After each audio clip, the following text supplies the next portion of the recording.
Hello दोस्तों, मैं अंकित कुमार आपका स्वागत करता हूँ मेरे इस चैनल में जिसका नाम है नो द लॉ। आज का जो हमारा टॉपिक है वो है mean profit MESNE mean profit. Mean profit is defined under section 2 subsection 12 of civil procedure code 1908। लेकिन आगे बढ़ने से पहले मैं आपसे रिक्वेस्ट करना चाहता हूँ कि अगर आपने इस चैनल को सब्सक्राइब नहीं किया है तो प्लीज़ इस चैनल को सब्सक्राइब करें ऐसे ही कंटेंट देखने के लिए। तो दोस्तों देखते हैं हम ये आखिर मीन प्रॉफिट होता क्या है? मीन प्रॉफिट जैसा कि ये नाम आपको समझ में आ रहा है मतलब ये कुछ प्रॉफिट के बारे में आपको बता रहे हैं। अब वो प्रॉफिट क्या है, कैसे कैलकुलेट होता है, इसके बारे में मैं आपको बताऊँगा। लेकिन सबसे पहले हम देखते हैं कि इसका डेफ़िनेशन क्या है? ये क्या कहता है अपने डेफ़िनेशन के अकॉर्डिंग? तो हम इसके लिए सेक्शन 2 सबसेक्शन 12 देखेंगे। Section 2 subsection 12 of Civil Procedure Code 1908 says those profits by which the person in wrongful possession of such property actually received or might with ordinary diligence have received therefrom together with interest on such profits but shall not include profits due to improvements made by person in wrongful possession। अब इसका मतलब क्या है? ऐसा profit देखिए, those profits by which the person is in wrongful position, वैसे profit के बारे में अब हम बात कर रहे हैं जिसमें एक पर्सन, कोई भी इंसान हो, अगर वो किसी पोजीशन में हो, रॉन्गफुल पोजीशन में हो ऑफ सच प्रॉपर्टी, कोई प्रॉपर्टी है उसका रॉन्गफुल पोजीशन है, उसने ट्रेसपास कर लिया है उस प्रॉपर्टी पे, तो अभी उस पर्सन के पास suppose that person is A और वो प्रॉपर्टी है बी का, तो ए ने बी के प्रॉपर्टी में रॉन्गफुल पोजीशन कर लिया है, उसने ट्रेसपास कर लिया है। अब यहाँ देखते हैं क्या कहता है ये, wrongful possession of such property actually received और might with ordinary diligence have received from. Actually received क्या है, इसमें प्रॉफिट्स के बारे में कहा गया है। Those profits actually received, those profits actually received or might with ordinary diligence have received therefrom together with interest on such profits but shall not include profits due to improvement made by person in wrongful possession। मतलब उस profits को हम include करेंगे जो B को actually receive होना था या फिर उसके ड्यू डिलीजेंस से उसको रिसीव होना चाहिए था, या उसका जो वैल्यू होता है उसके हिसाब से उसको रिसीव होना चाहिए था। इसको बेटर समझने के लिए आगे मैं एग्जांपल दूंगा तो आप बेटर तरीके से इसको समझ पाओगे। अब क्या इंक्लूड नहीं होता है, अगर उस प्रॉपर्टी में जो रॉन्गफुल पोजीशन जिसने लिया है ए ने, अगर उसने कुछ इम्प्रूवमेंट किया है, उस इम्प्रूवमेंट से अगर उसने कुछ पैसे कमाए हैं तो वो इस प्रॉपर्टी में, मीन प्रॉपर्टी में इंक्लूड नहीं होगा। तो अब देखते हैं कि इसमें हमें किन बातों का ध्यान रखना चाहिए। तो इसका सबसे पहला चीज ये है कि ये मीन प्रॉफिट का ऑब्जेक्ट क्या है। ऑब्जेक्ट, इसमें ऑब्जेक्ट ये है, जैसा कि ये इसका नाम कहता है कि profit, profit not the loss, इसमें प्रॉफिट की बात कही गई है। तो प्रॉफिट अब क्या है, प्रॉफिट किसको मिलना चाहिए, एक्चुअल ऑनर को मिलना चाहिए, एक्चुअल ऑनर को प्रॉफिट मिलना चाहिए। इस बेसिस पे कैलकुलेट होगा, जो प्रॉफिट कैलकुलेट होगा वो इस बेसिस पे होगा कि एक्चुअल ऑनर ने अगर उसके पोजीशन में होता तो वो कितना प्रॉफिट कमाता। इस बेसिस पे नहीं होगा कि उसके पोजीशन में ना होने की वजह से ऑनर को कितना लॉस हुआ है। तो इसका जो ऑब्जेक्ट है वो ऑनर को प्रॉफिट देना है on the basis of actual, अगर उसके पास एक्चुअल में पोजीशन होता, या फिर वो अगर उस प्रॉपर्टी को अपने ड्यू डिलिजेंस से कहीं अगर उसने इन्वेस्ट किया होता तो उससे जो उसको प्रॉफिट आता उसके बारे में कहा गया है, ना कि लॉस के बारे में कहा गया है। लॉस कुड भी, मतलब ऐसा हो जाता है ना कि अगर लॉस के बारे में कहें तो सपोज कि एक प्रॉपर्टी है, take the same example, B की प्रॉपर्टी है, बी ने ए को स्यू कर दिया कि भाई बी तो एक्चुअल ओनर है और ए का रॉन्गफुल पोजीशन है। बी ने ए को स्यू कर दिया ये बोलते हुए कि इसने मेरे प्रॉपर्टी पे कब्जा कर रखा है और मुझे इससे नुकसान हुआ है काफ़ी ज़्यादा, और अगर इसने कब्जा नहीं किया होता और मेरे पास ये प्रॉपर्टी होता तो मैं इस पे एक बड़ी सी फैक्ट्री खोलता, फैक्ट्री खोलने की वजह से वो फैक्ट्री बहुत चलता, चलने की वजह मैं उसका ऐसे प्रमोट करता और मेरी आमदनी आज के टाइम पे करोड़ों रुपए होती। तो ये एक एजम्पशन हो गया, मतलब प्रिजम्पशन हो गया, आप इसको मान लो, इसको कोर्ट कंसिडर नहीं करती। कोर्ट इस चीज को कंसिडर करती है कि आप ए ने जो प्रॉपर्टी पे रॉन्गफुल पोजीशन किया हुआ है, अगर आप उसे रेंट पे देते तो आपको कितना मिलता। तो उसी के बेसिस पे जो कैलकुलेशन होता है, उस कैलकुलेशन के अकॉर्डिंग वो जो प्रॉफिट कमाता, उसके अकॉर्डिंग उसको पे किया जाता है।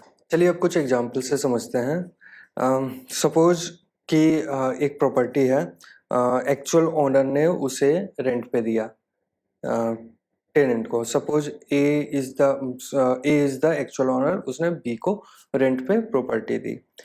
अब बी ए चाहता है कि वो प्रॉपर्टी पे कुछ काम करे, या फिर कुछ भी एनी ऑफ द रीजन, या फिर बी का कंडक्ट अच्छा नहीं हो इसके वजह से। तो ए ने नोटिस पीरियड दे दिया कि भाई मुझे इतने तारीख के अंदर ये प्रॉपर्टी खाली कर दो। बी ने खाली नहीं की प्रॉपर्टी। बी के खाली ना करने की वजह से अब सपोज उसने फर्स्ट ऑफ अक्टूबर को नोटिस दे दिया कि भाई आपके पास 15 दिन का टाइम है, आप 15 तारीख तक प्रॉपर्टी खाली कर लो। 15 दिन के बाद आपका जो टेनेंसी होगा वो रॉन्गफुल होगा, आप रॉन्गफुल पोजीशन में हो गए। बी ने खाली नहीं किया, he is in wrongful position. वो अब खाली नहीं कर रहा, ना ही वो रेंट पे कर रहा है। अब ए के पास क्या है रास्ता? A would go to the court and file a suit for possession along with मीन प्रॉफिट। उसे पोजीशन तो चाहिए ही, लेकिन मीन प्रॉफिट भी चाहिए, क्योंकि बी ने उसकी प्रॉपर्टी खाली नहीं की। काफ़ी टाइम हो गया, साल भर हो गए, खाली नहीं की। बस सिविल सूट है, टाइम तो लगता ही है। कितना टाइम लगेगा? कम से कम साल भर तो लगते ही है, या 2 साल, आप जैसा भी कंसिडर करो। तो इन 2 सालों तक जो उसने सफ़र किया उस प्रॉपर्टी के ना होने की वजह से, तो उस प्रॉपर्टी के ना होने की वजह से प्लस उसका रेंट ना मिलने की वजह से, तो उस चीज़ को हम मीन प्रॉफिट में मांगते हैं।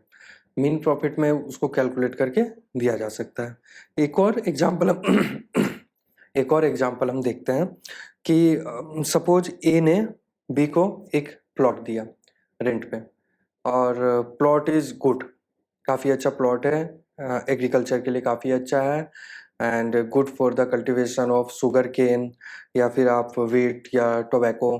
बट बी ने क्या किया, उसमें इंडिगो, जिसे नील कहते हैं, इंडिगो की खेती कर ली।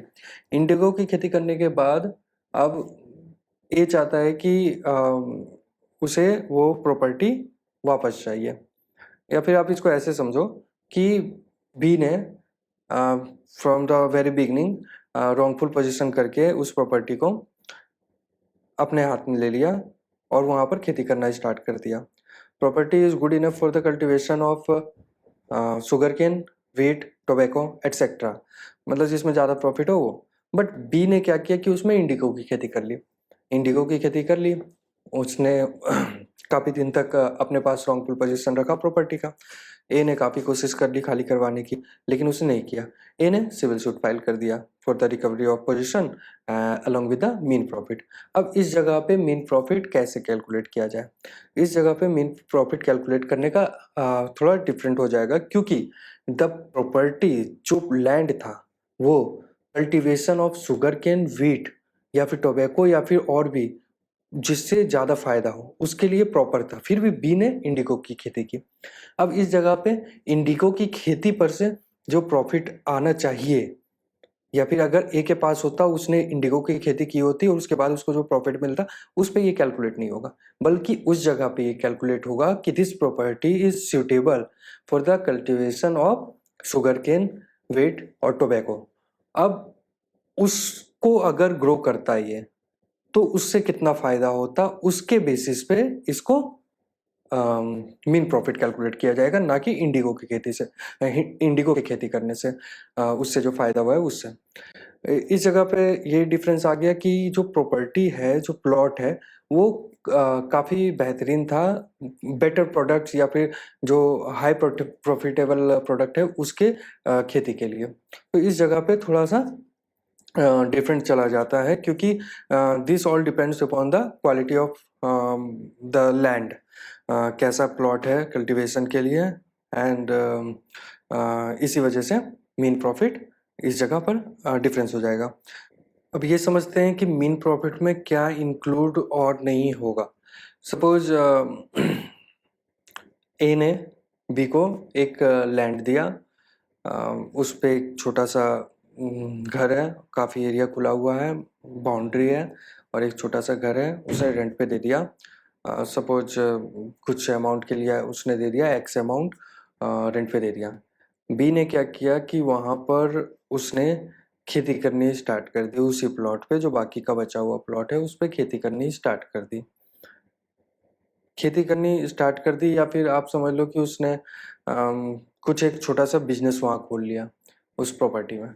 बिजनेस खोलने के बाद उसको प्रॉफिट होने लगा, या फिर खेती करने के बाद उसको प्रॉफिट होने लगा, उसने खेती की, प्रोड्यूस हुआ, उसको बेचा, उससे प्रॉफिट हुआ। तो इस जगह पे जो ए ने बी को प्रॉपर्टी दिया था, वो दिया था एक सुटेबल रेंट पे। अब क्या चाहता है कि ए चाहता है कि वो खाली कर दे बी ने खाली नहीं किया, खाली नहीं किया। अब इस जगह पे सिविल सूट फाइल हुआ for the recovery of position and the mean profit. इस जगह पे जो मीन प्रॉफिट कैलकुलेट होगा वो सिर्फ और सिर्फ रेंट पे होगा, ना कि उस इम्प्रूवमेंट पे जो बी ने किया। बी का क्या इम्प्रूवमेंट था, उसने खेती करी या फिर कोई बिजनेस सेटअप किया वहाँ पर, उससे वो अर्निंग कर रहा है, तो वो इंक्लूड नहीं आएगा। कोई भी इम्प्रूवमेंट अगर रॉन्गफुल पोजीशन में होता है और उससे जो कमाई होती है वो जिसने रॉन्गफुल पोजीशन किया है उसका ही होगा, वो ना कि एक्चुअल ओनर का वो प्रॉफिट होगा। Mean profit can also be claimed in respect to movable properties. तो दोस्तों आज के लिए इस टॉपिक में फ़िलहाल इतना ही। आई होप कि आपको ये टॉपिक अच्छा लगा हो। मैं आगे और भी कई सारे टॉपिक लेके आता रहूँगा, लेकिन आपसे रिक्वेस्ट होगी कि प्लीज़ मेरे इस वीडियो को लाइक करें, शेयर करें, इस चैनल को सब्सक्राइब करें, और मैं आपके लिए ऐसे ऐसे कंटेंट्स लेकर आता रहूँगा। Thank you so much for watching.